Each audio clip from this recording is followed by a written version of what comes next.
¿Cómo están, muchachos? Siguiendo con nuestras clases virtuales, el día de hoy vamos a ver el tema de tabla periódica. Es un tema muy importante porque nos enseña a cómo poder interpretar una tabla periódica. En una tabla periódica nosotros vemos muchos elementos, vemos características, propiedades, números, palabras, símbolos, letras, pero en muchos casos no entendemos nada. Vamos a empezar por la parte más básica, que es una pequeña reseña histórica, y luego empezaremos a estudiar nuestra tabla periódica actual para poder entender todo tipo de situaciones.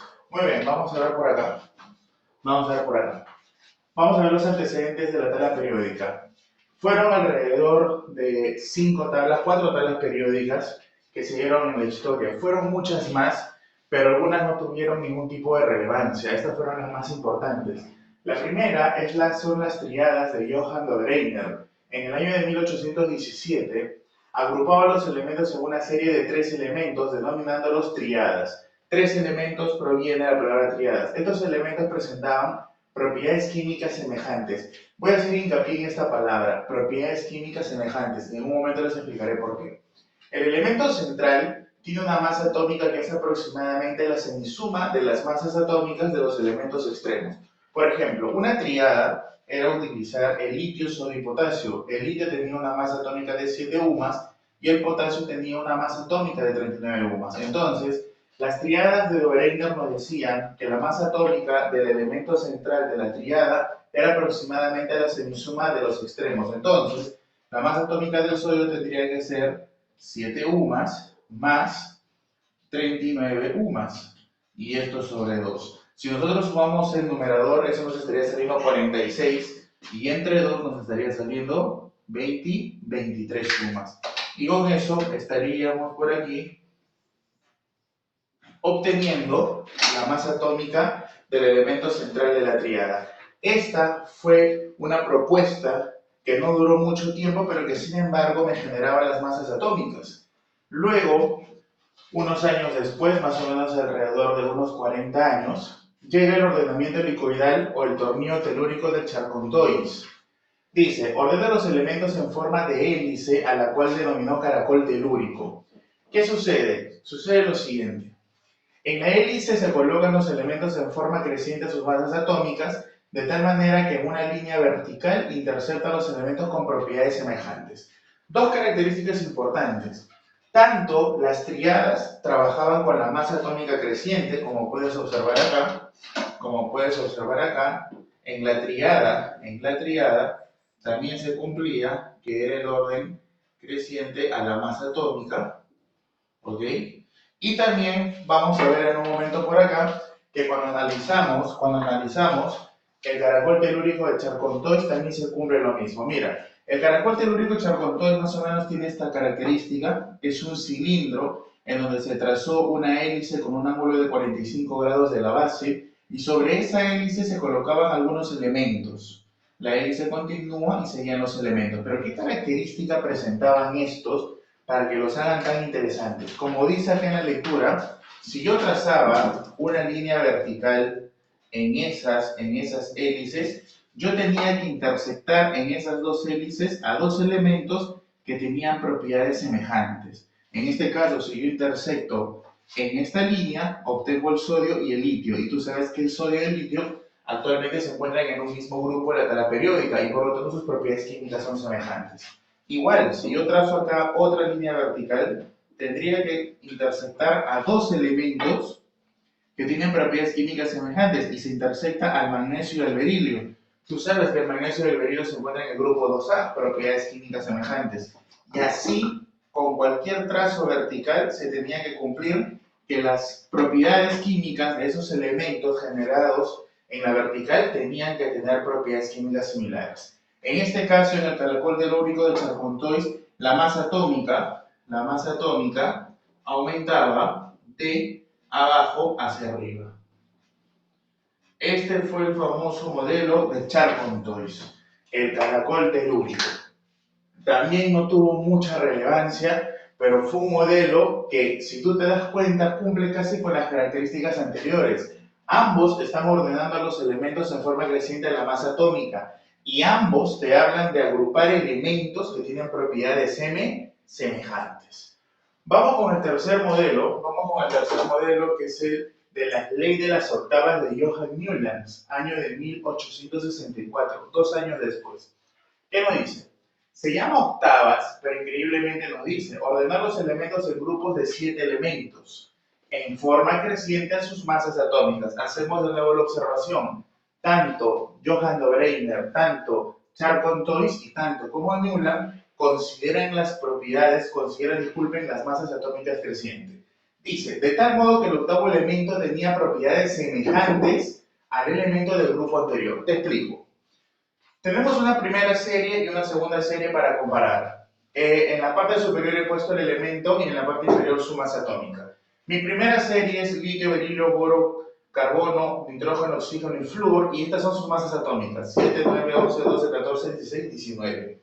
En mi segunda serie tengo al sodio, magnesio, aluminio, silicio, fósforo, azufre y cloro, y respectivamente son sus masas atómicas. Lo primero que yo quiero que te des cuenta es que, al igual que en los casos anteriores, ellos consideran la masa atómica creciente. Aquí también se considera, como tú puedes observar, la masa atómica creciente.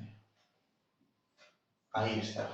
Si te das cuenta, la masa atómica de 7 a 19 aumenta, de 23 a 35,5 aumenta. Pero, ¿por qué se les llama octavas si están ordenados de 7 elementos? 1, 2, 3, 4, 5, 6, 7. 1, 2, 3, 4, 5, 6, 7. La respuesta es bien fácil. Como nos dice el problema, como nos dice el comentario, el octavo elemento tiene que tener propiedades semejantes al primero del siguiente grupo. Por ejemplo, si nosotros tomamos como primer elemento el berilio, el octavo tendría que tener propiedades semejantes al berilio. Por ejemplo, si es nuestro primer elemento, contemos 8. 1, 2, 3, 4, 5, 6, 7, 8. Agarramos el magnesio y entonces el berilio y el magnesio deben tener propiedades semejantes. Agarramos al carbono como 1, entonces el octavo elemento debería tener propiedades semejantes al carbono. 1, 2, 3, 4, 5, 6, 7, 8. Y vemos que el carbono y el silicio tienen propiedades semejantes. Si agarramos, por ejemplo, al oxígeno, sería 1, 2, 3, 4, 5, 6, 7, 8. Oxígeno y azufre tienen propiedades semejantes. Entonces, Newlands ordena en series de 7 elementos, pero su propiedad es que el octavo tiene propiedades semejantes al grupo o a la serie anterior. Ahora, el problema de Newlands era que cuando tenías una tercera serie, debajo del cloro tenía que estar el bromo, pero no aparecía el bromo. Entonces ahí ya teníamos un error crítico en el modelo de las octavas de Newlands. Por eso es que también fue un modelo que no tuvo mucha relevancia, ¿ok? Pero, al igual que en los modelos anteriores, si eres observador, tanto Dobreiner, Charcot-Toys y Newlands trabajan en función a la masa atómica creciente y a las propiedades semejantes. Muy bien, la historia de la química, especialmente de la tabla periódica, principalmente arranca en este cuarto modelo, que es la tabla periódica de Dmitri Mendeleev y Lothar Meyer. No es que los dos hicieron una sola tabla, no. Lothar Meyer y Dmitri Mendeleev trabajaron de manera separada, nunca se conocieron, hicieron investigaciones por separado, pero sus tablas tienen muchas coincidencias. Por eso es que se les considera a los dos como los precursores ya de una nueva tabla. Dice lo siguiente: ambos ordenaron a los elementos teniendo en cuenta la masa atómica creciente. ¿Qué novedad? Porque eso en realidad ya se notaba desde las triadas de Johann. Johann Dobreiner, Charcot-Toys y Newlands también trabajaron con las masas atómicas crecientes. Ahora, ¿por qué solo trabajaron con las masas atómicas crecientes? Es por debido a la época. En la época en que ellos manejaban, que era los 1869, no había tantos instrumentos de medida para poder obtener datos de otras variables más subjetivas o más pequeñas que las que conocemos ahora. Bueno, las que se conocían en esa época, que son la masa atómica. ¿Ok? Entonces, Meyer, ¿en qué se diferenció? Ojo, arranquemos diciendo que ambos no trabajaron juntos, ni siquiera se conocieron, ambos trabajaron en diferentes países, ni siquiera conoció uno del otro la investigación. ¿Ok? Entonces, Meyer se basa en las propiedades físicas, como el volumen atómico, por ejemplo. Sin embargo, Mendeleev se basó en propiedades químicas, como la valencia, el tipo de óxido o los hidruros que formaran estos elementos. ¿Ok? Ahora, ¿qué características presenta la tabla periódica de Mendeleev? Dice, los 63 elementos se fueron ordenando en 8 grupos y 12 series. Mendeleev llamaba series a lo que nosotros conocemos en la actualidad como filas o periodos, pero en su época él lo denominaba series. Interesante porque nuestra tabla periódica actual, como tú ya sabrás, tiene también 8 grupos, pero 8 grupos representativos, ¿ok? ¿Ok? Ya lo hablaremos en su momento. Y 12 series. Muy bien. Dice, el número del grupo es igual a la valencia. Sucede que en la tabla periódica de Mendeleev, los elementos solo tenían una sola valencia. Y esta valencia era la única e igual al grupo en que se ubicaban. Por ejemplo, si el elemento se encontraba en el grupo 3A, la valencia tenía que tener el valor de 3 y era única, no había más valores. Los elementos que pertenecen a un mismo grupo presentan propiedades semejantes. Esta característica es muy importante porque si tú recuerdas, la tabla periódica actual tiene una característica importantísima que incluso ha sido motivo de pregunta de examen de admisión. Todos los elementos que se encuentran en un mismo grupo en la tabla periódica actual tienen propiedades químicas semejantes. Y esa característica es una herencia directa de la tabla periódica de Mendeleev. ¿Ok? Muy bien, ¿qué ventajas presenta esta tabla? Porque esta tabla periódica, que prácticamente es el bosquejo o es la madre de nuestra nueva tabla que nosotros tenemos, presenta ventajas, pero al igual también presenta desventajas. Hablaremos de los dos. La primera ventaja es que Mendeleev ya da una visión para ordenar nuestra tabla periódica en grupos y periodos, aunque él lo llamó series. Por eso que colocamos acá, ordenó en grupos y periodos. Pero ojo, él lo llamó series. ¿Qué más? Al dejar espacios vacíos, predijo la existencia de nuevos elementos y sus propiedades físicas y también químicas. Esta también es una de las características muy interesantes que tenía la tabla periódica de Mendeleev, que él predijo la existencia de elementos que en su época todavía no se descubrían, pero sin embargo, él ya tenía las características, las propiedades físicas y químicas del elemento. Cuando en algún momento esto se descubierten, tendrían que coincidir. Y sí sucedió eso. Te dejo esto para que copies y continuamos. Muy bien, estamos comentando acerca de las ventajas y desventajas de la tabla periódica de Mendeleev. Entonces, una de las desventajas de la tabla periódica de Mendeleev es que los metales y no metales no se encontraban bien diferenciados. Mendeleev, en su distribución que tenía de 8 grupos y las series respectivas, no tenía bien diferenciados qué elementos eran metálicos y no metálicos. Y eso en la actualidad es una de las bondades que presenta nuestra tabla periódica. Además, solo se asigna una sola valencia para cada elemento. Como lo habíamos comentado en un momento, era el grupo el que asignaba la valencia, pero solamente una. En la actualidad se conocen elementos que tienen más de una valencia. ¿Qué más? Algunos elementos no cumplían con el orden creciente de las masas atómicas. Y ese sí era un gran problema porque esa era la premisa de su tabla, el orden creciente de las masas atómicas. ¿Ok? Muy bien. Entonces, hasta acá terminamos con la tabla periódica de Mendeleev y Meyer, y ahora vamos a empezar ya a entrar a la etapa en donde se empieza a construir nuestra tabla, la que conocemos actualmente. Para eso vamos a hablar primero acerca de la ley periódica de los elementos, la ley de Henry Moseley. ¿Qué nos dice? Al investigar los rayos X de diversos elementos pesados, descubre la ley natural del orden de los elementos. Moseley estudiaba las frecuencias que se emitían cuando él estudiaba los rayos X de elementos pesados. Él estudió esas frecuencias y se dio cuenta de que esas frecuencias guardaban una relación directa con su número atómico, es decir, que los elementos podían ser ordenados de repente en función a la frecuencia, pero las frecuencias eran números que en muchos casos eran decimales. Entonces propone, en vez de ordenarlo en función creciente a sus frecuencias, propone ordenarlo mejor en función creciente a sus números atómicos, que eran valores enteros, ya que representan la cantidad de protones que hay en el núcleo de un átomo. Entonces, la ley periódica, ¿qué nos dice? Las propiedades de los elementos son una función periódica de su número atómico. En pocas palabras, ahora los elementos se van a ordenar en forma periódica a la carga nuclear. ¿Ok? Listo. La ley periódica de Moseley es la ley que descubre ya ahora sí el ordenamiento natural, porque recuerda que hasta antes de Moseley todos ordenaban los elementos en forma creciente a la masa atómica. En la actualidad se trabaja con la ley periódica de Moseley. Entonces, vamos a ver la tabla periódica moderna o la tabla periódica actual. ¿Qué característica presenta esta? Werner toma la tabla periódica de Mendeleev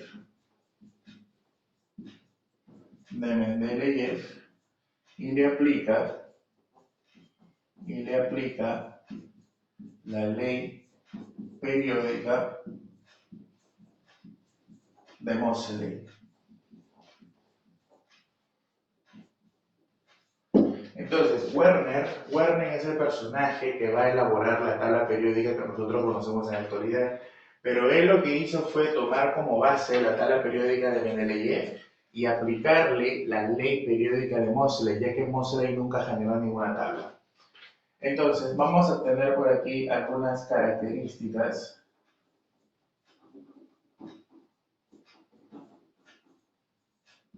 ¿Qué características va a presentar esta nueva tabla periódica que va a ser motivo de nuestro estudio? ¿Qué características va a presentar? Bueno, la primera característica es que obedece a la ley periódica de Moseley. En pocas palabras, de Moseley, los elementos se ordenan en forma creciente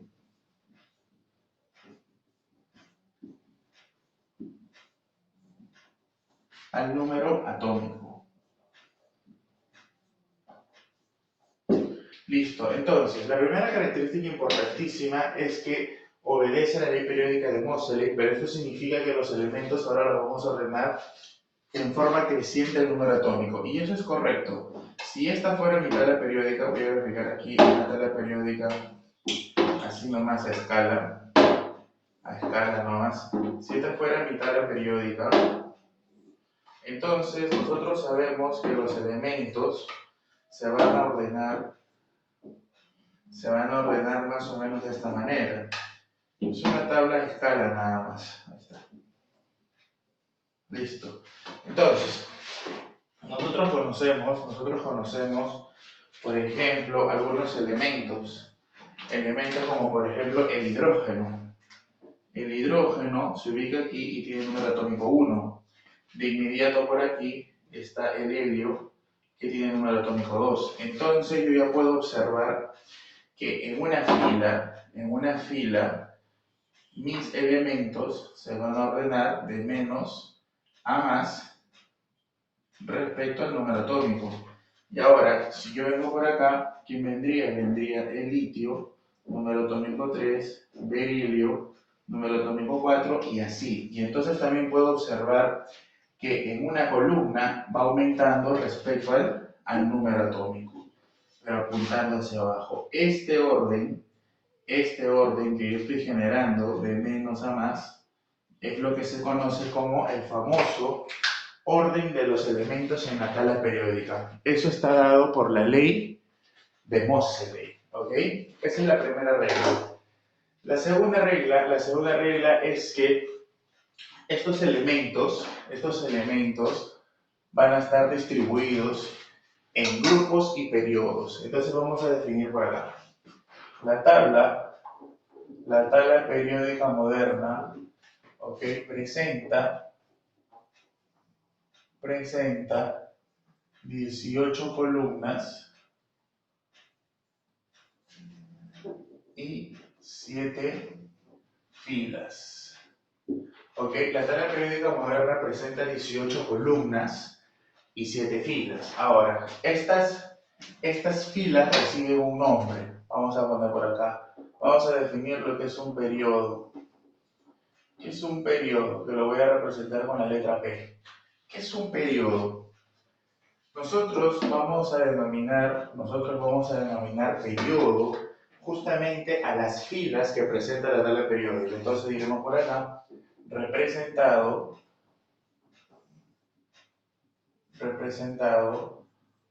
por las 7 filas de la tabla periódica moderna, generando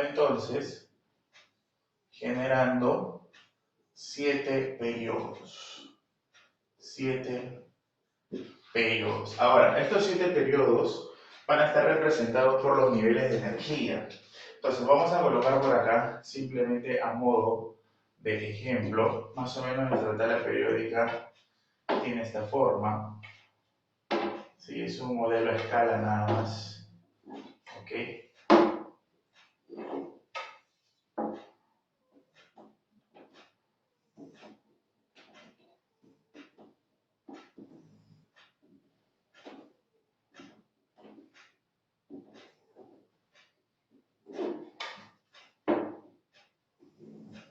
Listo.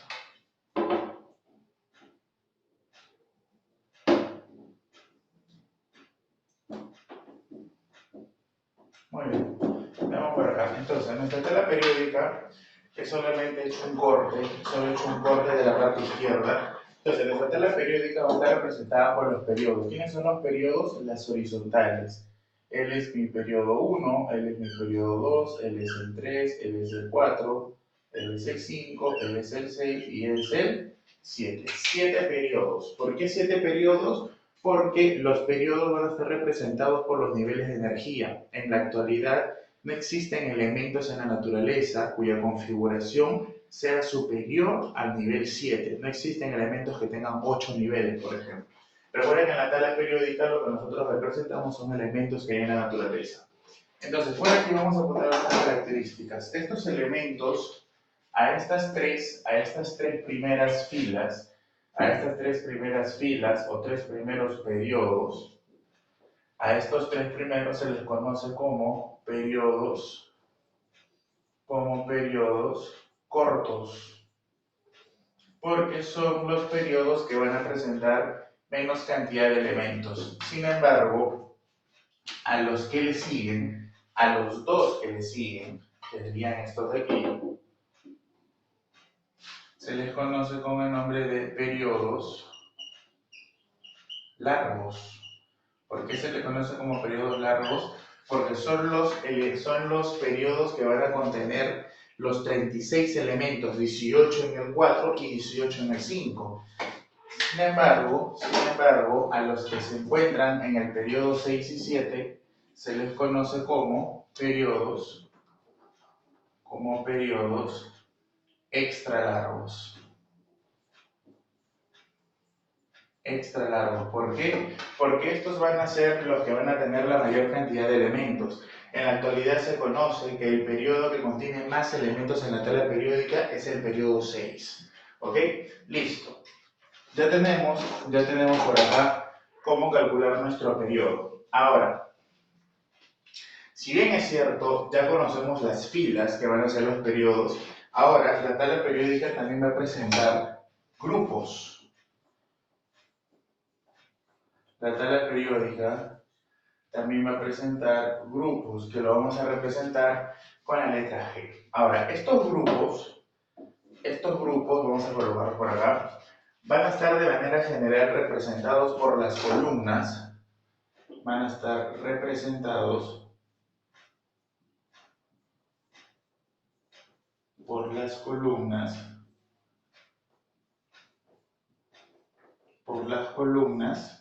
de la tabla periódica moderna.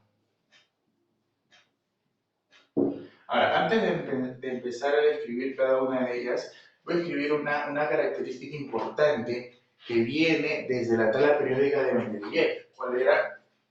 Que los elementos que se ubican en un mismo grupo presentan propiedades químicas semejantes. Entonces, esta característica, si tú revisas el vídeo, se arrastra desde la tabla periódica de Mendeleev, porque él también consideraba que en los grupos teníamos que tener elementos que tenían propiedades semejantes. Entonces, esta es una gran herencia de la tabla periódica de Mendeleev. Ahora, otra observación muy importante que vamos a poner por acá, otra observación muy importante es la siguiente. La tabla periódica se divide en grupos, pero depende. Si hablamos de la forma común,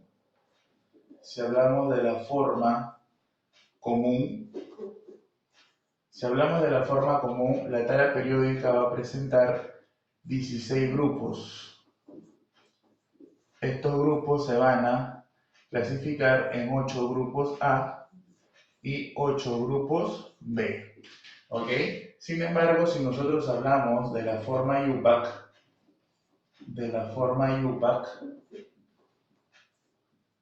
esto va a presentar 18 grupos. ¿Por qué? ¿Por qué de la forma común vamos a tener 16 grupos y por qué de la forma IUPAC vamos a tener 18 grupos? Esa es una muy buena pregunta y la respuesta es muy básica. Lo que sucede es que la forma IUPAC, que es la que se maneja incluso en la actualidad, considera, vamos a poner por acá, considera cada columna como un grupo. Entonces, si yo tengo 18 columnas, cada columna estará representándome un grupo. Nosotros vamos a estudiar lo que más viene en los exámenes de admisión. En realidad en los exámenes de admisión vienen los dos, pero vamos a estudiar con más intención, lo que vendría a ser la forma común. Entonces, de la manera común habíamos comentado, entonces iremos por acá analizando la forma común.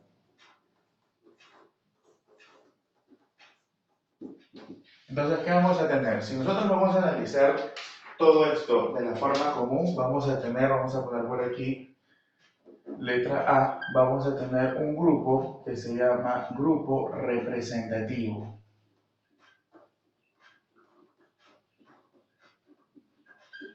Ahora, ¿cuándo nosotros vamos a conversar o cuándo nosotros vamos a hablar de un grupo representativo? Muy bien. Para que un elemento pertenezca al grupo representativo, lo que debe cumplir es lo siguiente. Primero, que la configuración electrónica de los elementos,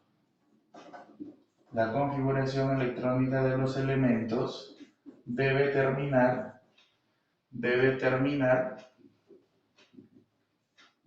en S, en el subnivel S o en el subnivel P. Si yo veo que un elemento, su configuración termina en S o en P, estamos en un elemento representativo. Ahora, ellos ocupan 8 columnas en 8 grupos, albergando 8 familias. Y entonces es muy interesante hablar de las familias representativas, así se les conoce. Ahora, estas familias representativas van a definitivamente estar relacionadas con la configuración electrónica. Vamos a ver estas familias. ¿Cómo es que nosotros vamos a obtener a estas familias? Muy bien, por aquí voy a hacer un pequeño cuadro.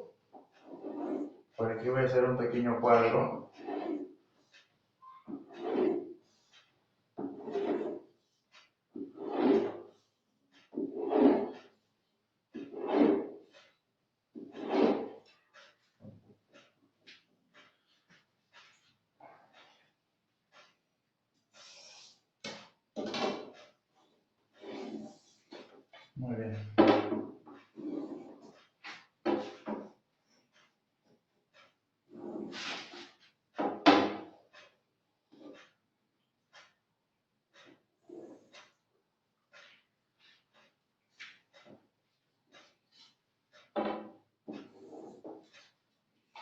Muy bien, vamos por acá.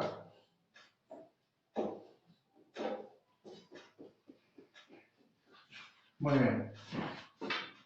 Lo que vamos a ver por acá es directamente las familias. Estas familias se van a caracterizar porque están representadas en números romanos y acompañados de la letra A. 1A, 2A, 3A, 4A, 5A, 6A, 7A y la última que vendría a ser el 8A. Ahora, ¿qué características presentan estas familias? Lo que me interesa bastante aquí es la terminación de la configuración electrónica. La configuración electrónica de ellos va a terminar de una manera muy peculiar. En el caso de los del 1A, ellos van a tener una configuración que termina en NS1. ¿Ok? Los que están en el grupo 2A van a tener una configuración que acabe en NS2.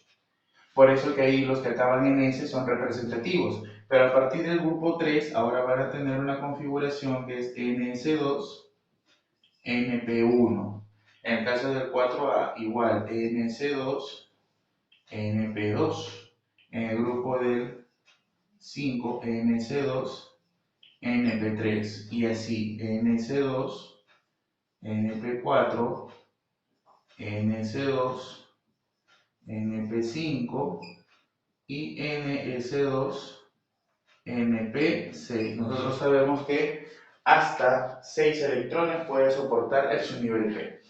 Ahora, no es casualidad que si él es 1, él sea el grupo 1A. No es casualidad que si él es 2, él sea el 2A. No es casualidad que él es 3A y la suma es 3. No es casualidad que él es 4 y la suma es 4, 5, 5, 6, 6, 7, 7 y 8, 8. No es casualidad, sino que ya lo veremos en un momento. Cuando yo quiero ubicar un elemento representativo en la tabla periódica, lo único que tengo que hacer es sumar los electrones del mayor nivel. Esa es una característica que se puede ver en la configuración. Ahora, ¿qué nombre reciben estas familias? Eso es lo interesante acá también. Los del grupo 1A reciben el nombre de alcalinos. Los del grupo 2A reciben el nombre de alcalino, alcalino térreo. Los del grupo 3A reciben el nombre de térreos o boroides. Porque el primer elemento es el boro. El grupo 4A recibe el nombre de familia del carbono o simplemente carbonoides. El grupo 5A, primer elemento del nitrógeno, recibe el nombre de familia del nitrógeno o nitrogenoides. El grupo 6A ya no se va a llamar oxigenoides, no, él recibe el nombre de anfígenos o también calcógenos.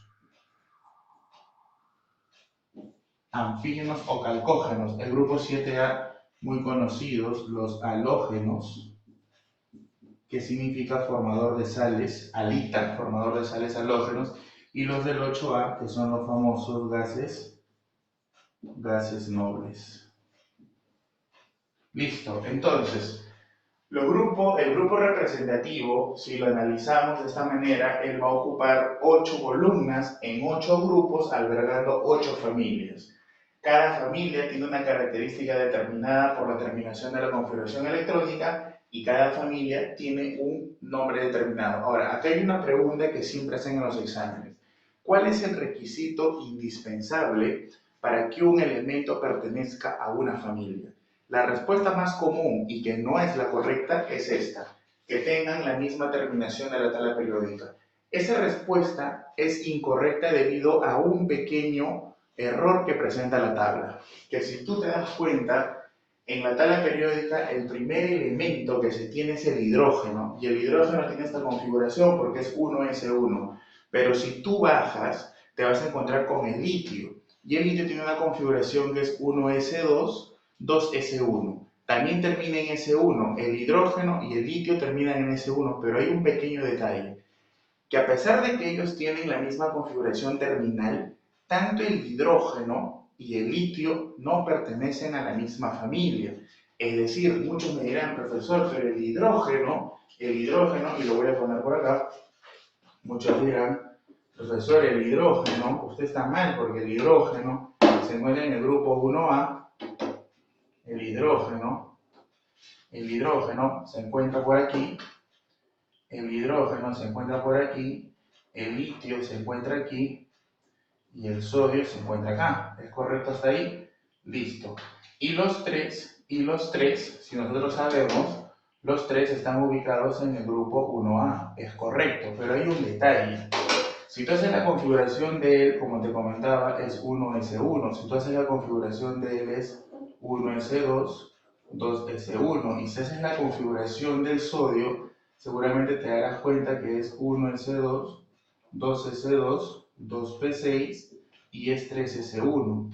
Y entonces tú dirás, profesor, usted está equivocado porque los tres están acabando en S1. Claro. Los tres terminan en S1, pero esa no es la condición necesaria y suficiente para decir que los tres pertenecen a una familia. Es decir, el hidrógeno, el litio y el sodio están ubicados en el grupo 1A, eso nadie lo duda. Pero el hidrógeno no es de la familia alcalina. ¿Por qué? Y esa era la pregunta. Porque el requisito indispensable que se debe de tener para que un elemento pertenezca a una familia no es la terminación de la configuración electrónica, sino es esta de acá. Por aquí lo habíamos colocado. Aquí está. Los elementos que se ubican en un mismo grupo presentan propiedades químicas semejantes. Esa es la característica indispensable que debe tener un elemento para pertenecer a una familia, que ese elemento guarde relación con propiedades semejantes a los elementos que están debajo de él. Y si nosotros nos podemos observar, vamos a ser de frente criteriosos. El hidrógeno, que ya lo veremos en un momento, de frente decimos que es un no metal. Y el litio y el sodio son, ¿qué cosa? Metales. Entonces, partiendo de la naturaleza de los elementos, ya vemos que esto es diferente. Además, el hidrógeno y el litio presentan diferentes propiedades físicas. El hidrógeno es gas, el litio y el sodio es sólido. Otra diferencia en propiedades químicas, que el hidrógeno es poco reactivo. Sin embargo, el litio y el sodio es muy reactivo, genera reacciones exotérmicas cuando entra en contacto con el agua. Entonces, al ver toda esta diferencia de propiedades, especialmente químicas, nosotros podremos decir que el hidrógeno se ubica en el grupo 1A. Es un inquilino del grupo 1A, pero no pertenece a la familia alcalina. Mucho ojito con esa observación que es muy, pero muy importante. ¿Ok? Listo. Te dejo para que copies la pizarra. Continuamos.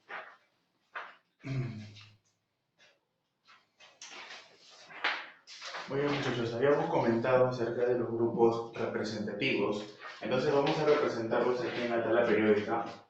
La primera columna es el grupo 1A, la segunda columna es el grupo 2A y de ahí saltamos al siguiente bloque.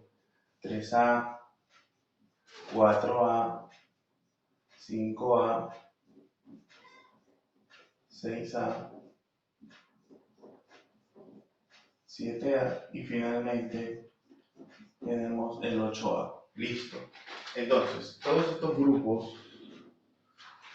grupos representativos van a ocupar una columna como lo habíamos comentado. También es interesante acotar algunos elementos, como por ejemplo aquí está el hidrógeno, ¿no es cierto? Y aquí va a estar el helio. Una pequeña observación, ya que lo hemos comentado, pero igual lo vamos a colocar.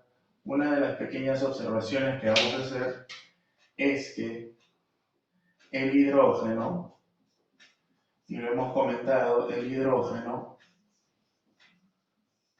no es alcalino. El hidrógeno no es alcalino. ¿Ok? Y otra de las características también importantes es el siguiente. ¿Cuál es? La terminación del grupo 8A. La terminación del grupo 8A habíamos dicho que era NS2, NP6. Sin embargo, esto cumple para la mayoría, para el neón, para el argón, para el criptón, para el xenón y para el radón, lo que se conocen los gases nobles. Pero si nosotros hacemos la configuración para el helio, que es número atómico 2, simplemente este va a ser 1s2. Por lo tanto, la observación nos lleva a decir a nosotros de que todos los elementos que están en el grupo 8A de la tabla periódica no terminan en la configuración NS2-NP6. Hay una excepción que es el helio. Muy bien. Ahora, otra observación que podemos hacer acá es, como les comentaba, escribir algunos elementos notables. Por ejemplo, por acá está el litio, está el berilio, está el boro, está el carbono, el nitrógeno, el oxígeno, el flúor y el neón. ¿Por qué es importante? Porque como lo habíamos comentado, los nombres los nombres de los grupos generalmente venían apuntando los primeros elementos de la tabla periódica, ¿correcto? Por ejemplo, a él se le conocía como familia del boro, familia del carbono, familia del nitrógeno, bueno, él se llamaba anfígeno cancógeno y acá estaban los demás elementos como los halógenos. Ahora, en los halógenos está el flúor, el cloro, el bromo, el yodo, en el 8 está el helio y neón, el argón, el criptón, el xenón, y seguimos por acá con radón, y etcétera, etcétera, etcétera. Ahora, también lo interesante aquí es que los que están por acá son los que terminan en NS1, que en un momento ya hablaremos, y todos los que están por acá son los que acaban en NS2, NP6. Y como ya comentamos, el único que no nos va a cumplir, bueno, NS1, en realidad van a ser los NS y simplemente NS y NP6, NP, ¿verdad? Claro, porque puede ser NS1, NS2, NP1, etc. Entonces, habíamos comentado que aquí el que no va a cumplir es el helio, porque solamente es 1s2. Muy bien, una observación. Ahora, en los grupos de transición, estos de aquí, la configuración electrónica termina en subnivel D. Terminan en el subnivel D. Ahora, este elemento ocupa obviamente 10 columnas. Ocupa 10 columnas en 8 grupos. ¿Ok? Albergando 8 familias. Y entonces lo interesante aquí es lo siguiente. Lo interesante es que siempre uno piensa de que la columna es igual al grupo. Y entonces ahí hay un craso error, ¿no? ¿Por qué? Porque, por ejemplo, en el caso de los grupos de transición, van a ocupar 10 columnas y es obvio, porque las representativas han ocupado 8 columnas y como en total es 18, entonces se tiene que ocupar 10 columnas. Pero estas solamente van a albergar 8 grupos en 8 familias. Y entonces tiene que haber un porqué por acá, ¿no es cierto? Entonces vamos a ver por acá. ¿Quiénes son esas familias? ¿Quiénes son esas familias? ¿Quiénes son esas familias, pero ahora de transición? Igual que en el caso anterior, vamos a tener la familia 1B, vamos a tener el 2B y así, ¿no? 3B, 4B, 5B, 6B, 7B, y en un momento veremos acá al grupo 8B. Y verán por qué lo coloco así. Ahora, la configuración electrónica, ¿en qué debe acabar? Lo recomendable cuando nosotros tenemos este tipo de grupos es aprendernos uno de ellos. En mi caso, yo me voy a aprender el de acá. Este señor para mí es conocido. Este señor se llama Escándido y tiene como número atómico 21. Con él yo voy a empezar a hacer todo esto. Y lo que también tengo que saber es que este señor está en el grupo 3B. Ahí está. Yo si arranco de acá, puedo obtener todo ese recuadro. Voy a empezar por acá, el 3B. Si yo hago la configuración para 21, de ahí lo voy a borrar obviamente. Voy a observar que es argón 18, 4S2, 3D1. ¿Es correcto? 18, 20, 21. Y entonces yo observo que mi configuración electrónica, ¿cómo va a terminar? Mi configuración electrónica va a tener una terminación de NS2, N-1 de 1. Lo coloco, grupo 3A. Entonces sería NS2, N-1, porque es 1 menos de 1. Ahí está. ¿Cómo se le llama a los elementos del 3B? A estos se les conoce como la familia del escandio. ¿Okay? Simplemente voy a poner así, familia del escandio. Ahora, ¿cuál es el siguiente que va a continuar? Es muy interesante que nosotros nos aprendamos todo eso. El 4A, ¿quién va a ser? En el 4A ya simplemente vas a correr uno más, va a ser NS2, N-1 de 2. Y el siguiente va a ser también el nombre del primer elemento que aparece por acá, que es el titanio. Por eso es que recibe el nombre de familia del titanio. Mira qué sencillo. En el 5A vas a darle uno más, NS2, N-1 de 3. Y entonces, ¿quién es el que está acá? También va a recibir el nombre del primer elemento, y en este caso coincide todavía con el grupo. Va a ser la familia del vanadio. Muy bien, ¿quién está en el grupo 6B? Vamos, ¿quién está a continuación? En el 6B va a estar el cromo. El elemento que va a estar por acá va a ser el cromo. Y justamente, si tú le haces la configuración, acá vamos a tener algo interesante. NS2, N-1, pero va a acabar en 4. ¿Te acuerdas que cuando vimos la anomalía, dijimos que no podía acabar en D4? Correcto, entonces él le va a dar 1 y él se va a convertir en 5. Ahí está. Y entonces la familia se va a llamar la familia del cromo. Ahora, ¿quién va a estar en el 7? Por acá hay un elemento que se llama manganeso y justamente recibe el nombre de familia del manganeso.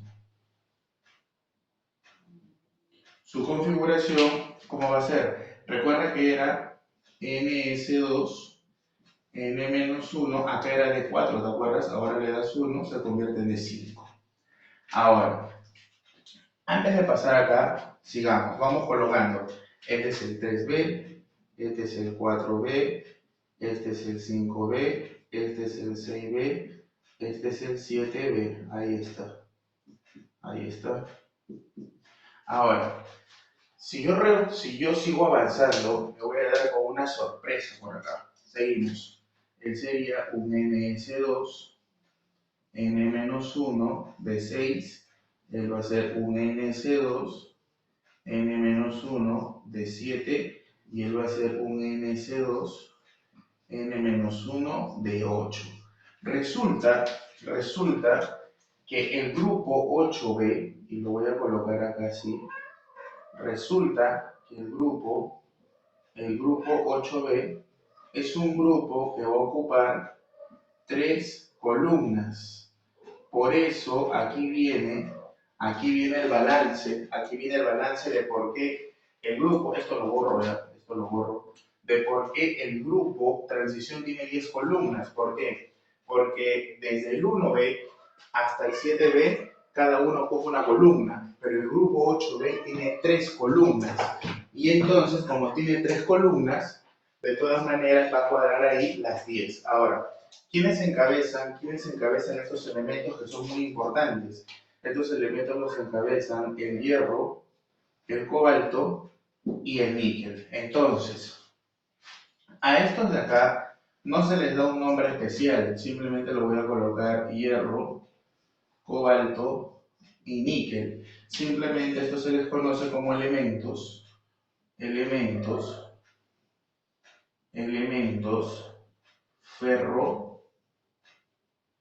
ferromagnéticos. Nada más. Elementos o metales ferromagnéticos. Al grupo 8B se le conoce como los elementos ferromagnéticos o los metales ferromagnéticos. Ahora, seguimos. Vamos para arriba. Ahora, acá va el de 8. Entonces ahora debe ser acá un NS2. N-1 debe ser un de 9, pero él le va a dar 1. Y entonces se va a convertir en un de 10. ¿Quién es ese de ahí? Este es el 1B. Y el 1B recibe el nombre de metales metales de acuñación. ¿Por qué se le conoce con el nombre de los metales de acuñación? Porque en este grupo 1B se va a encontrar los metales con que antiguamente se hacían las monedas y estas monedas se hacían dibujos, se grababan. Está el oro, el cobre y la plata. ¿Ok? Y finalmente vamos a tener, si seguimos con la configuración, vamos a tener NC2, N-1 de 10. Listo. Y entonces su nombre de él, que va a estar representado ahora por este grupo de acá, 2B, va a ser los elementos puente. Elementos puente, así se le conoce.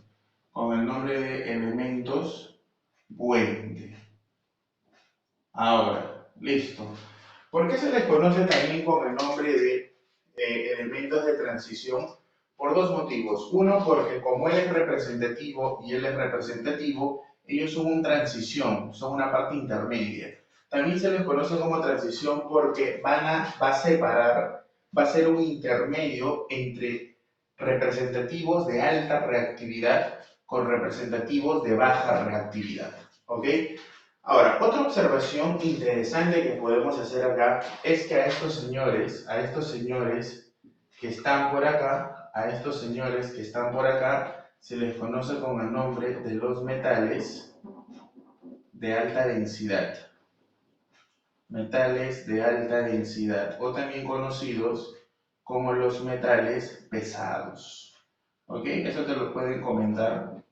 Lo coloco ahí. Ahora, algo que no habíamos colocado y que lo voy a poner ahora es la famosa ubicación UPAC de los grupos, porque estamos hablando nosotros de qué, de lo de la forma común, pero vamos por acá. De la forma UPAC, habíamos dicho que como él es la primera columna, él sería el grupo 1 UPAC, él sería el grupo 2 UPAC.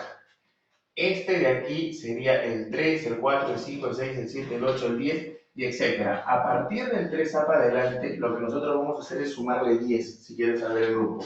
Como él está en el 3A, él es el 13, él es el 14, él es el 15, él es el 16, él es el 17 y él es el 18. Ahí está.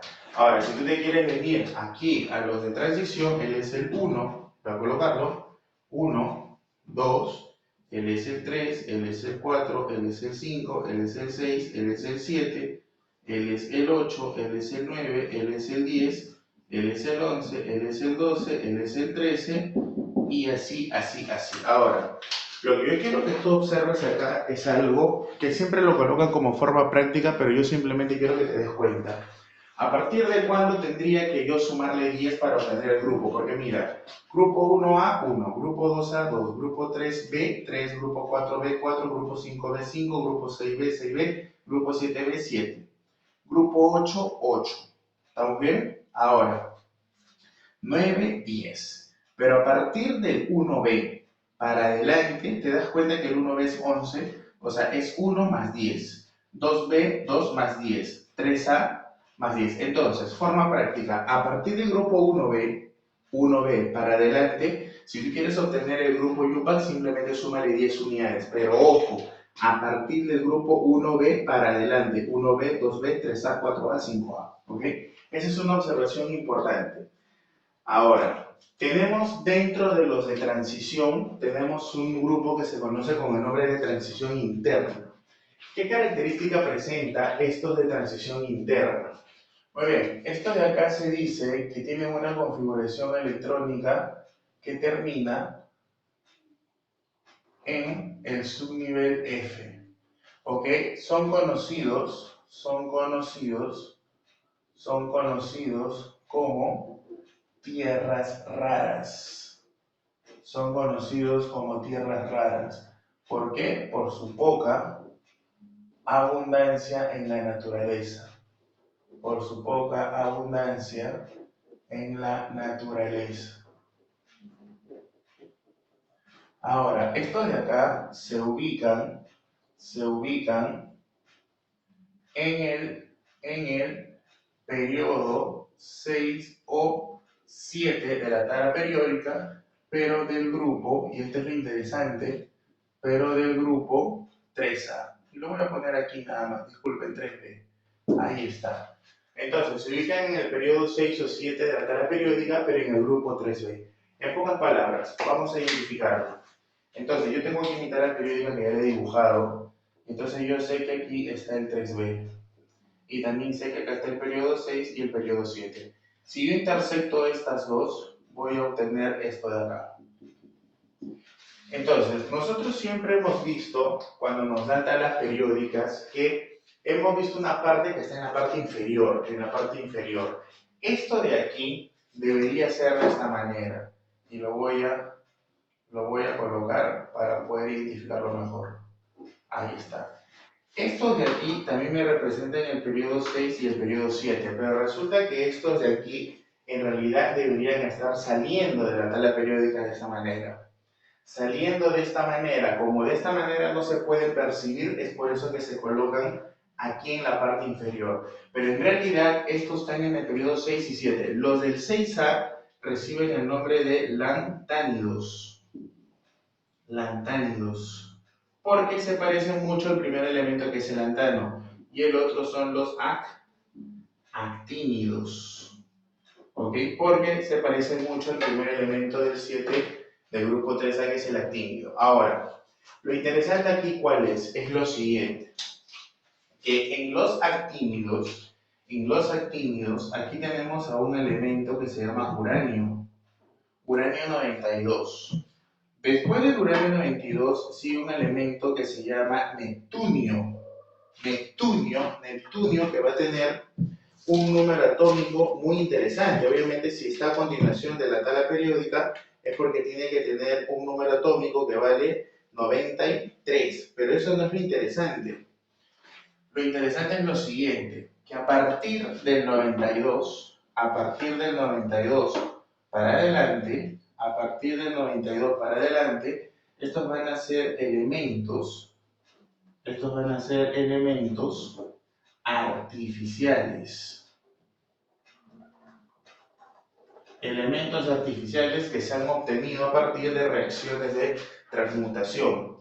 Ahora, otra situación, como estos son elementos artificiales, hay algo más interesante todavía, que esos elementos artificiales, vamos a ponerles acá, se les conoce, son derivados, ¿de quién? Son derivados del uranio. Por eso es que se les conoce como transuránidos. Es decir, todos los elementos a partir del 93 para adelante que empiezan con el neptunio, todos son artificiales. Y lo más interesante, ¿cuál es? Es que todos ellos han salido como derivados del uranio mediante reacciones nucleares. Pero no solamente tenemos elementos artificiales después del 92.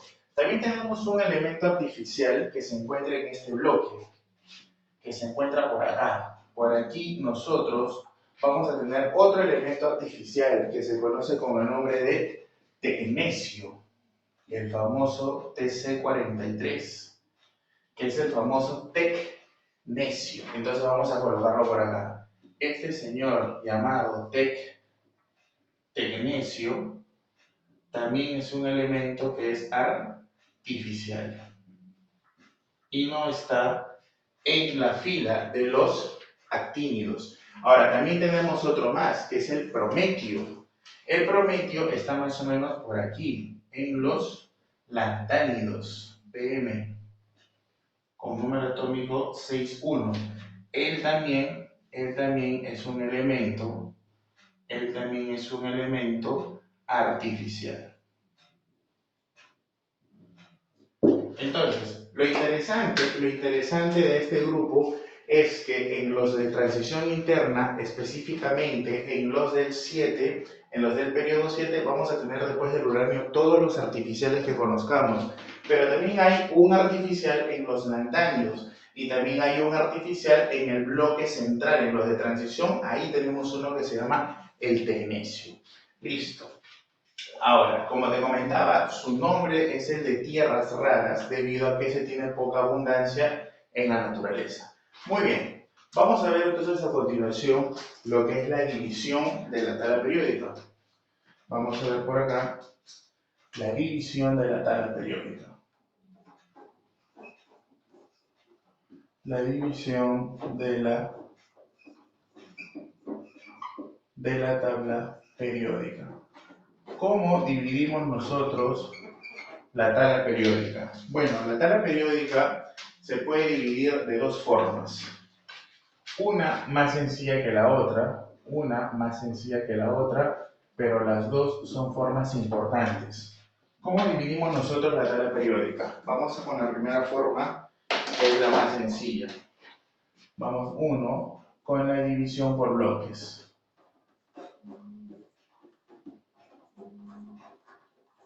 Esta división por bloques es una de las formas más sencillas porque está relacionado con la configuración electrónica. Está relacionado con la configuración electrónica. Si nosotros recordamos, la configuración electrónica juega un papel importante para la ubicación de los grupos. Entonces, si nosotros vemos por acá, vamos a hacer simplemente una tabla periódica así nomás a mano alzada. Y vamos a poder identificar estos bloques que son directos, pero que son importantes conocerlos. ¿Ok? Muy bien. Entonces, veamos la configuración electrónica en la que acababan, por ejemplo, nuestros elementos representativos y también nuestros elementos de transición. Porque eso es lo importante acá, ver la configuración. Listo. Tenemos una tabla que le hemos hecho simplemente así a grandes rasgos. Y entonces, cuando nosotros hacemos la configuración electrónica, nosotros nos damos con la sorpresa que estas dos primeras columnas me van a generar solamente una configuración que termine en Y, en S. Por eso que a esas dos primeras le llaman el bloque S, el bloque representativo S. También si nosotros hacemos la configuración de estos elementos que se encuentran en el bloque opuesto, vamos a tener que todos terminan en P. Por eso es que se le conoce como el bloque P. Ya nosotros hemos hablado aquí del helio y hemos dicho que el helio tiene una configuración que es 1s2. El helio es el único elemento que está en el bloque P, pero que no termina en P, termina en S. Si nosotros hacemos la configuración para los que se encuentran aquí al medio, nosotros habíamos hablado que estos de aquí terminaban en D, lo habíamos hecho hace un momento, en D, ¿no es cierto? Acá está. Todos terminan en D, por eso es que se le conoce como el bloque D.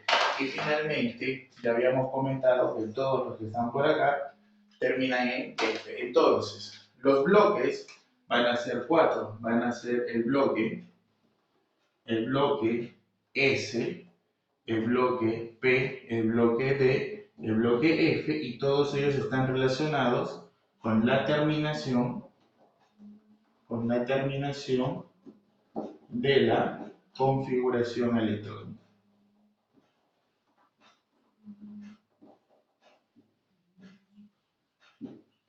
Muy bien.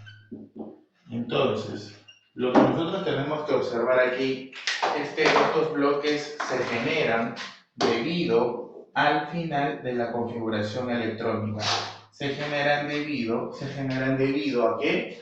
A cómo termina mi tabla. Y es importante también saber acá que si bien es cierto, todos ellos terminan en S, en P, en D y en F, en el bloque P hay algo que no se cumple, que nunca tienes que olvidar, que es que el helio, por más que esté al lado derecho de la tabla periódica, este nunca va a terminar en P, sino que va a terminar en S. Listo. Hemos visto entonces una de las formas de cómo dividir la tabla periódica. A continuación veremos la segunda forma, que es seguramente la que tú más conoces, porque nos habla justamente de metales, no metales, metaloides, ¿ok? Te dejo para que copies entonces. Muy bien, estábamos conversando acerca de la división de la tabla periódica Vamos a ver la segunda forma como dividir la tabla periódica y esta es según las propiedades de los elementos. Según las propiedades de los elementos, estas las vamos a poder dividir de dos formas. Si solamente hablamos de las propiedades físicas, podremos nombrarlo como metales, no metales y semimetales o metaloides. Pero si hablamos de propiedades químicas, solo hablaremos de metales y no metales. Ojo con esa división. Entonces, lo que nosotros tenemos que hacer primero por acá es identificar a 8 elementos que son conocidos como los semimetales. Estos de aquí son conocidos como los famosos metaloides, o también conocidos como semimetales. Ahora, ¿por qué son importantes estos? Porque estos van a ser la barrera entre mis metales y mis no metales. Se dice que los metaloides presentan propiedades intermedias, es decir, como metal y como no metal. Todos aquellos que estén antes de estos 8 que son el boro, silicio, germanio, arsénico, antimonio, teluro, polonio y astato, esos 8 antes de los que estén van a ser conocidos como ¿quién? Estos van a ser conocidos como los metales. ¿Ok? Pero aquí hay un detalle, ¿no? Hay un detalle. Este señor de aquí, que es el hidrógeno, él es un no metal. Tengamos en cuenta eso. Todos los que están a la izquierda son metales. Y es evidente también, se observa que todos los que estén ahora, por el lado derecho van a ser lo que se conoce como los no metales. Entonces, si yo quiero reconocer cuáles son mis metales y mis no metales, lo único que tengo que hacer es primero reconocer a mis metaloides.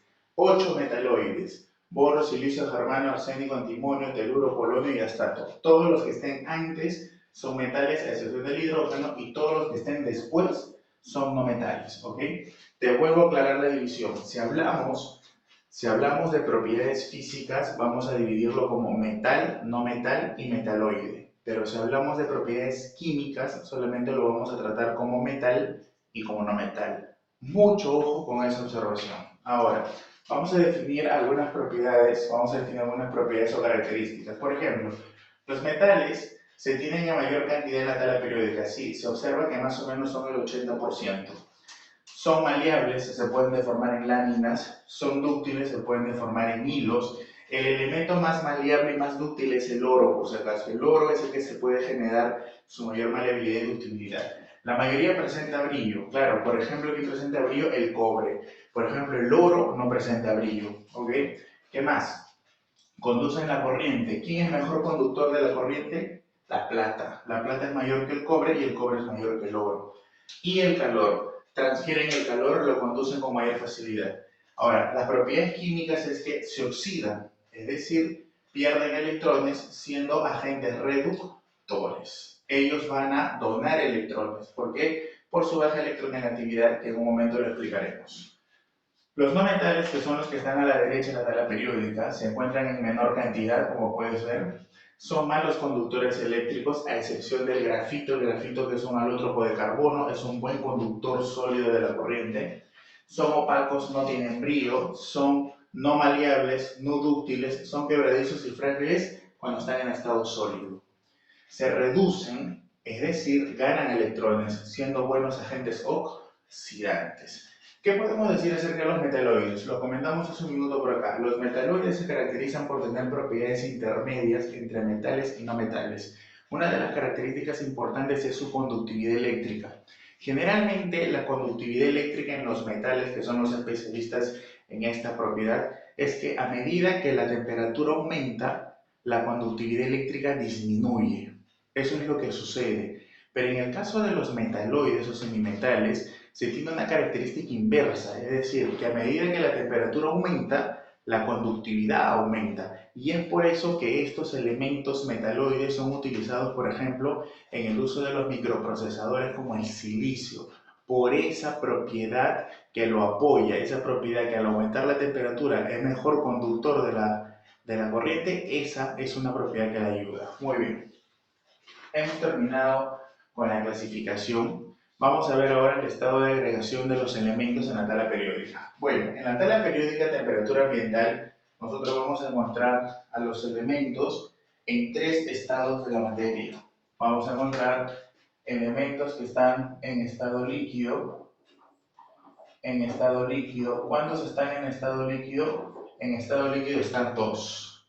¿Quiénes son esos dos elementos que en la tabla periódica están en estado líquido? Facilísimo. Son dos. Uno es el que está en los termómetros.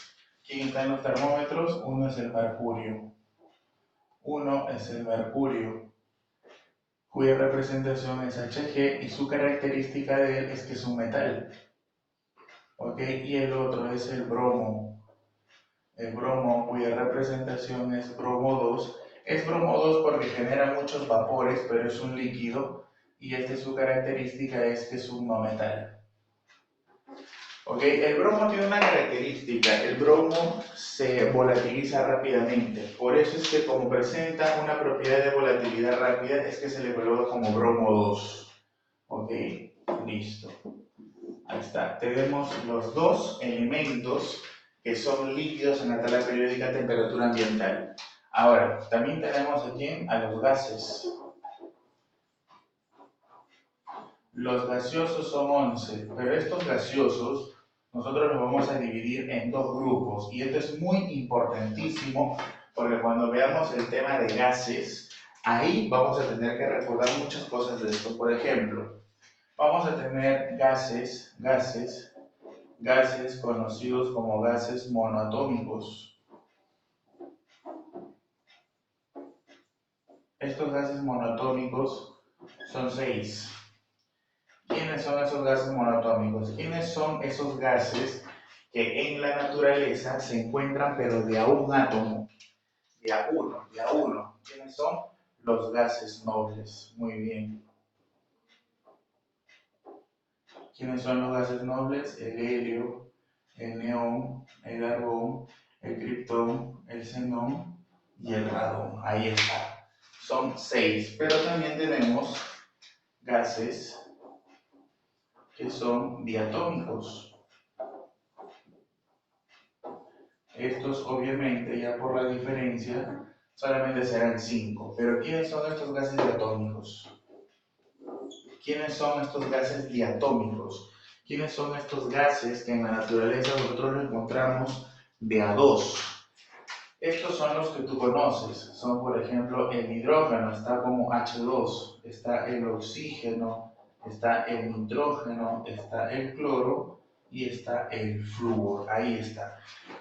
Entonces, ¿por qué es importante esto? Porque cuando nosotros, por ejemplo, tenemos un ejemplo, ¿no? Tenemos un ejemplo, por acá voy a colocar, de repente por aquí tenemos un tanque de gas. Y en este tanque de gas a ti te dicen que tienes una mezcla de oxígeno, lo pongo de manera literal, de oxígeno y neón. Entonces, el error común del alumno es poner oxígeno, es ponerlo así, ¿no? Y lo voy a poner así solo como representación, así. Y eso es incorrecto. ¿Por qué? Porque supuestamente el neón es un gas monoatómico, no hay problema, en la naturaleza está de un átomo, pero el oxígeno no. El oxígeno, su representación en la tabla periódica será O, pero en la naturaleza no se encuentra de a 1, se encuentra de a 2 y por lo tanto su representación correcta debería ser O2. Obviamente todo esto está dispersado, hay una difusión, no es que estén separados, yo solamente le he puesto de esa manera para poder diferenciar. Y obviamente entonces, si no es líquido, tampoco es gaseoso, conclusión, debo tener sólidos. Y los sólidos simplemente serán los demás elementos. Listo. Entonces, ¿qué significa eso?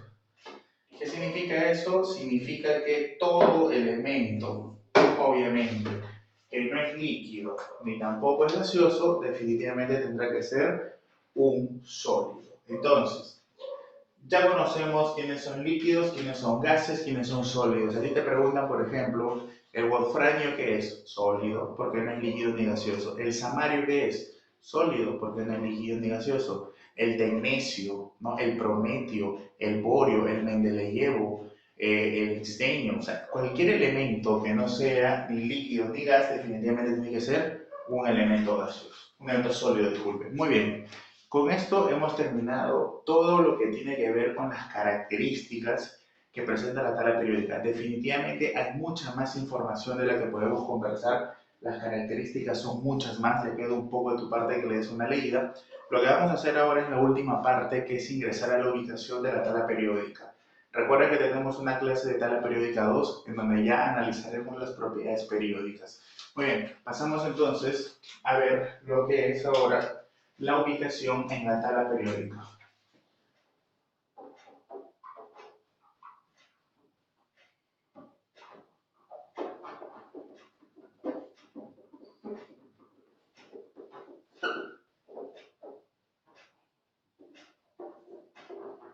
Muy bien, la ubicación en la tabla periódica moderna definitivamente va a estar íntimamente relacionada con la configuración. Si nosotros sabemos nuestra configuración, podemos manejar esto. Ahora, aquí hay un pequeño detalle, una pequeña premisa, que es la que voy a colocar de una vez. Una pequeña observación. Una observación que es muy importante. ¿Cuál es? En la tabla periódica solo se ubican átomos neutros. No se ubican cationes ni aniones. Eso tiene que estar bien claro. Entonces, esa es la pequeña observación. Solo se ubican átomos neutros, nada más. Partamos de esa premisa. Partamos de la premisa de que solo podemos ubicar átomos neutros. Muy bien. Y entonces, tú recordarás que para yo poder ubicar un elemento en la tabla periódica, por ejemplo, si yo lo quiero ubicar al polonio, tendría que saber en qué periodo está y tendría que saber en qué grupo. Eso es lo que vamos a ver ahora. ¿Cómo ubicamos primero el periodo? Si tú revisas el vídeo,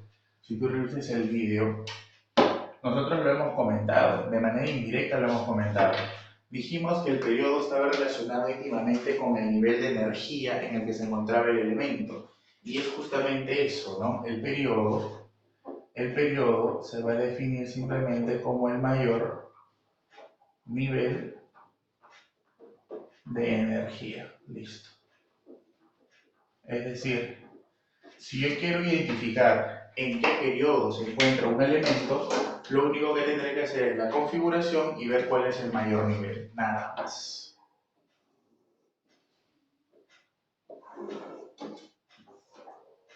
Por ejemplo, veamos un ejemplo cortísimo.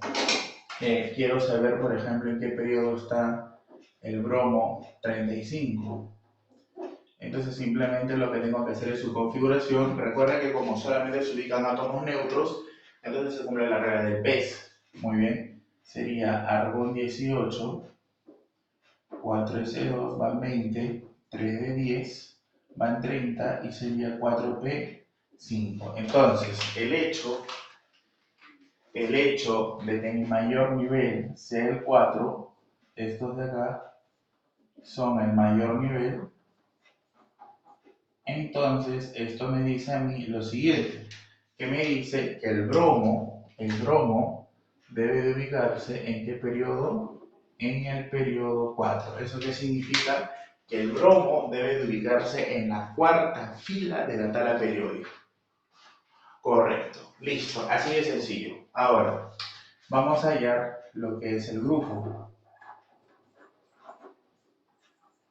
Listo, pero nosotros tenemos aquí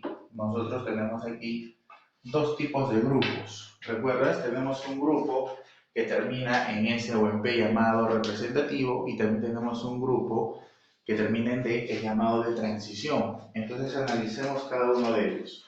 Primero analicemos el más sencillo, que es el representativo.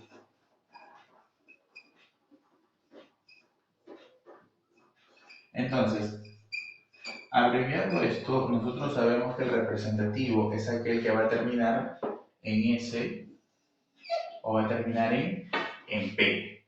¿Cómo voy a hacer la ubicación de la tabla periódica para un elemento representativo, es decir, que acabe en S o P? Facilísimo. El grupo se va a determinar como el número de electrones del mayor nivel. Ahora, esta es una forma, porque en realidad la forma de decir es que serían simplemente los electrones de valencia, que al final es lo mismo, porque estamos hablando de elementos representativos y por lo tanto para los representativos el mayor nivel de energía me representaría el nivel de valencia. Por ejemplo, la pregunta sería, ¿no? ¿Dónde está ubicado, por ejemplo, el sodio 11? Entonces hago mi configuración y sería 1s2, 2s2, 2p6 y 3s1. Y entonces yo ya podría decir aquí dos situaciones. Primero, que el periodo, ¿quién sería? ¿Quién es el mayor nivel por acá? El mayor nivel es el 3. Entonces yo podría decir que me encuentro en el periodo 3. Y el grupo simplemente sería los electrones del mayor nivel, porque como acá viene ese representativo, en el mayor nivel yo observo que solamente hay un electrón. En conclusión, eso significa de que él debe estar ubicado en el 1, en el 1A, es decir, es un elemento alcalino. Otro ejemplo, puedo tener de repente al cloro 17. Entonces, si yo hago su configuración, sería neón, 3s2 y 3p5. Y entonces yo observo ahora que el mayor nivel, es el 3, de nuevo. Y entonces yo lo que puedo decir acá es de que está ubicado en el periodo 3, pero el grupo, ¿cuál sería? Como acaba en P, es representativo, ¿ok? Entonces serían los electrones del mayor nivel. El mayor nivel es 3, que tiene 2 electrones por acá, y el mayor nivel es 3, que tiene 5 acá. En total, ¿cuántos tiene? Tiene 7 electrones. Conclusión, diremos que el elemento está ubicado ¿dónde? En el 7A. Ahora, si tú quieres recordar cuando vimos la parte de cómo nombrarlo del YUPAC, dijimos, ¿no? Que todos los que estaban a partir del 1B para adelante se les sumaban 10. El 1A está antes, porque incluso es el primer grupo, columna 1, grupo 1 del YUPAC. Y en el caso del 7A, el 7A está después del 1B, por lo tanto hay que sumarle 10. Entonces él estaría, de la manera YUPAC, ubicado en la columna o grupo 17. Listo. Hemos visto cómo ubicar los elementos representativos. Date cuenta que no es nada complicado. Te dejo la pizarra y continuamos con los elementos de transición.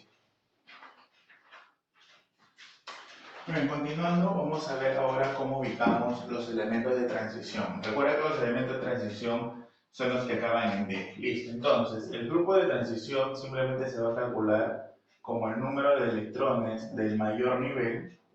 Yo creo que hasta aquí se parece mucho al representativo, pero a diferencia de que aquí también vamos a sumar los electrones de su nivel D en el que acaben los elementos. ¿Ok? Entonces, la única diferencia entre estos con los representativos es que acá también vamos a sumarles los electrones que terminan en D. Obviamente los electrones finales.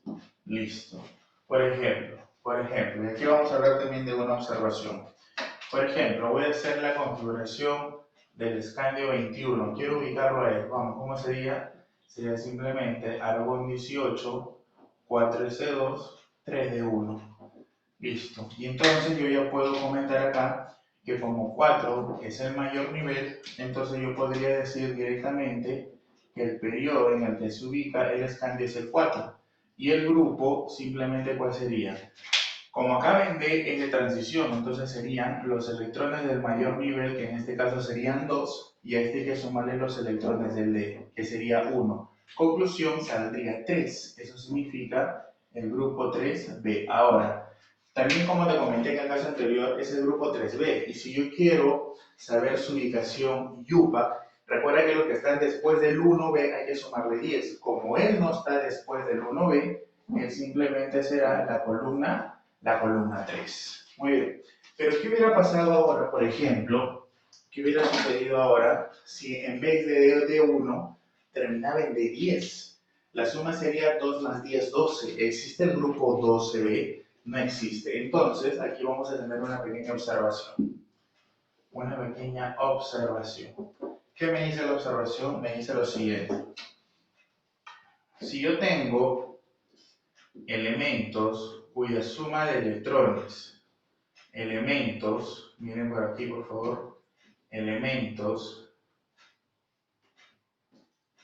cuya suma de electrones es 8, 9 o 10, entonces automáticamente ellos van a estar ubicados en el grupo 8B. Yo no sé si eso te trae recuerdos. ¿Te acuerdas que cuando vimos los elementos transversales dijimos el grupo 8B contemplaba 3 columnas? Entonces, esas 3 columnas van a ser la columna 8, 9 y 10 de la yuca, ¿te acuerdas? Entonces, si la suma es 8, 9 o 10, es decir, estos dos es 8, 9 o 10, automáticamente estaré en el grupo 8B. Si es 8 es la columna del hierro, si es 9 es la columna del níquel y si es 10 es la columna del cobalto. Pero también puede darse el caso que este sume 11. Y si este suma 11, si tú recuerdas, es porque él debe estar ubicado en el grupo 1B. Y finalmente, si la suma de electrones es 12, entonces este señor debe estar ubicado ¿dónde? En el grupo 2B de la tabla periódica. ¿Ok? Listo. Por ejemplo, quiero ubicar dónde está ubicado el zinc que tiene el número atómico 30. Vamos, ¿cómo sería entonces? Hago mi configuración, argón 18, 4S2, van 20 y 3 de 10. Ahí está. Y entonces yo ya puedo decir por aquí que él está ubicado en qué periodo. ¿Quién es el mayor nivel? El mayor nivel es el 4. Entonces tendríamos acá periodo 4 y el grupo, ¿cuál sería? Como acá ven D, es transición, entonces tendrían que ser los electrones del mayor nivel, que es 2, más los electrones del D, que es 10. Pero cuando esa suma es 12, ¿en qué grupo estarías? Estarías en el grupo 2B. Y recuerda que según la UPAC, a partir del 1B para adelante hay que sumarle 10. El 2B estaría ubicado en el grupo 12. Listo. Ahora, otro detalle más es que cuando tú haces ubicación en la tabla periódica, si deseas, tomas o no la anomalía del D4 o del D9. Es decir, cuando haces la ubicación, si quieres lo dejas en D4 o si quieres no. Por ejemplo, si yo voy a trabajar y quiero ubicar al cromo 24, si tú le haces la configuración, sería argón 18, 4S2, 3D4. Entonces, yo aquí puedo trabajarlo de manera normal y decir que el periodo sería el 4, porque el 4 es el mayor nivel, ¿ok? Y podría decir que el grupo es ¿quién? Como acá ven D es transición, eso significa que serían los electrones del mayor nivel más los del D. Y si yo sumo eso me sale 6. Entonces esto estaría ubicado en el 6, en el 6B. ¿Estamos bien? Pero ¿qué hubiera sucedido si yo consideraba la anomalía? Entonces ponemos acá, considerando la anomalía. Si yo consideraba la anomalía, ¿qué se iba a generar? Vamos, escucho. Si yo consideraba la anomalía, era cromo 24, cuya configuración tenía que ser argón 18, 4S1, 3D5. ¿Es correcto eso? Porque un electrón le iba a dar al D. Pero si yo hago esto, también llegaré a la conclusión de que el periodo es el mayor nivel, por lo tanto, el periodo sería el 4 y el grupo tendría que ser, como acá ven, de electrones del mayor nivel, que es 1, más los 5 del D, y ¿cuánto nos saldría eso? 6. Y entonces sería el 6B, que si lo quiero llevar a la forma UPAC es la columna 6. Entonces, si se dan cuenta, trabajar en la ubicación de la tabla periódica, considerando la anomalía o no considerándola, me va a dar el mismo resultado. Así que eso queda libre para ustedes. Ahora, cuando nosotros hablamos por acá de los de transición interna,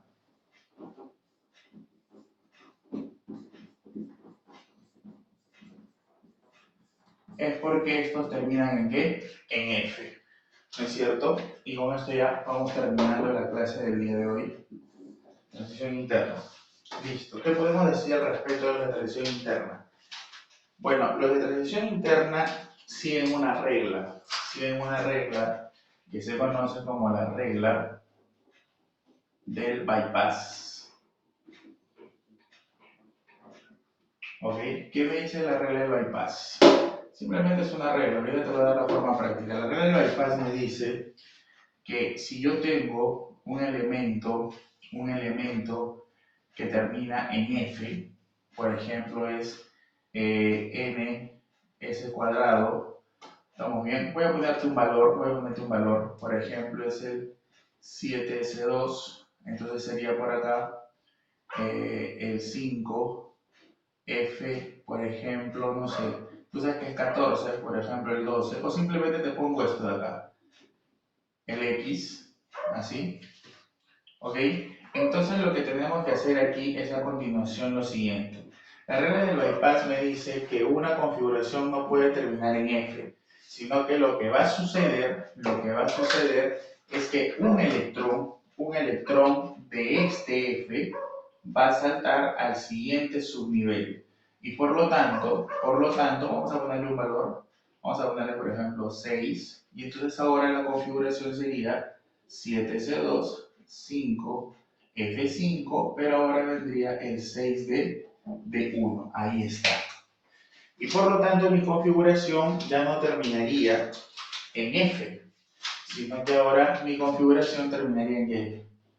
En D. Y si termina en D, lo puedo tratar como uno de transición interna. ¿Cómo sería entonces? El periodo para este ejemplo sería el mayor nivel, que es el 7, y el grupo simplemente, como acá ven, D, sería los electrones del mayor nivel, que en este caso el mayor nivel es el 7, más los electrones del D. Y si ustedes se dan cuenta, esa suma sale 3B. Muy bien.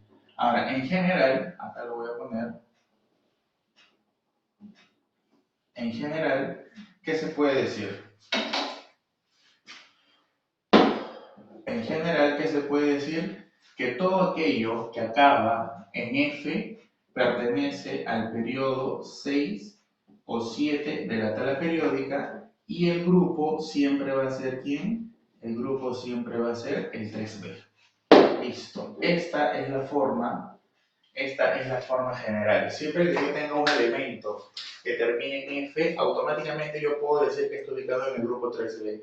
La configuración solamente la tendría que hacer ¿para qué? Para ubicar en qué grupo, en qué periodo se encuentra. Por ejemplo, si yo quisiera hacer la ubicación del uranio 92.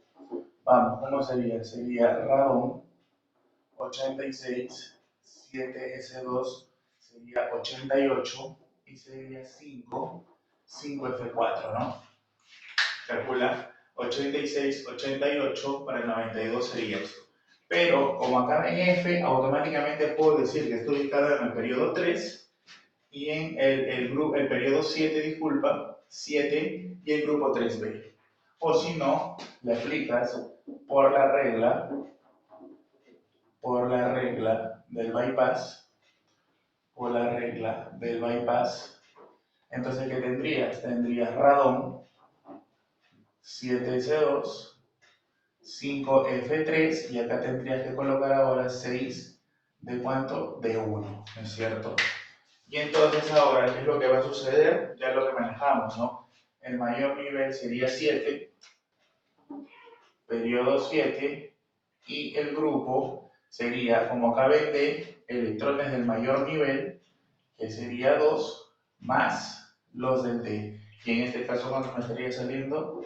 3D. Por eso te comentaba hace un momento que de repente ya era innecesario hacer toda esta regla del bypass, sino que simplemente el hecho de que acabe en F ya me decía que estaba ubicado en el grupo 3B y lo único que yo tenía que ver era quién era el mayor nivel para ubicar el periodo.